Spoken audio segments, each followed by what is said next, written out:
আমার উপরে আস্থা রাখতে হবে, বিশ্বাস রাখতে হবে, আমি এটা করে দেবো ইনশাআল্লাহ। এবং আমি নিয়মের ভিতরে থেকেই করব। মানুষটা এইটাকে দিনরাত পরিশ্রম করে এই জায়গায় নিয়ে এসছে, তার কাছে তোমরা দাবি নিয়ে আসছে। অথচ যাদের কারণে এই পরিস্থিতি সৃষ্টি হলো তাদের সামনে না দাঁড়িয়ে তুমি এখানে তারা দিয়ে তারা কারা আমাদের দেখিয়ে দিন, আমরা যাই তাদের। কথাটা হলো প্রচন্ড পরিশ্রম করেছে আমার সাথে যারা, সিদ্ধান্ত নেয়ার একটা সুনির্দিষ্ট নিয়ম আছে এবং সেই নিয়মে দুর্ভাগ্যজনকভাবে আজকে এডহক কমিটির সংখ্যাগরিষ্ঠ সদস্যরা, সেখানে সংখ্যাগরিষ্ঠ মতামতে তারা নির্বাচন পরিচালনায় অপারগতা প্রকাশ করেছে। তারা বলেছে আমরা ফেল করেছি, আমরা এটা পারবো। এই অবস্থাতে কনস্টিটিউশনে পরিষ্কার করে বলা আছে এডহক কমিটি যদি ফেল করে তাহলে কি করতে হবে। তো আমি কনস্টিটিউশনের বাইরে একটি পা ফেলব না।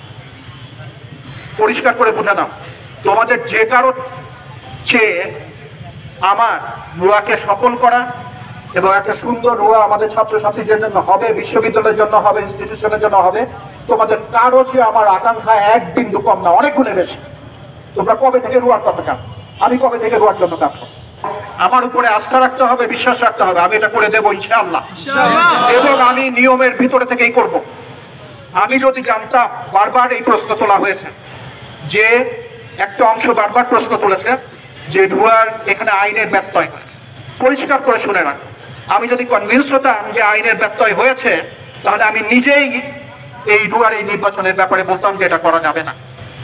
আমি কনভিন্সড হইনি, কোথাও কোনো আইনের ব্যত্যয় হয়নি। সেই জন্য এটা চলছিল এবং চলবে। কোথাও কোনো আইনের ব্যত্যয় আমার হাত দিয়ে হবে না।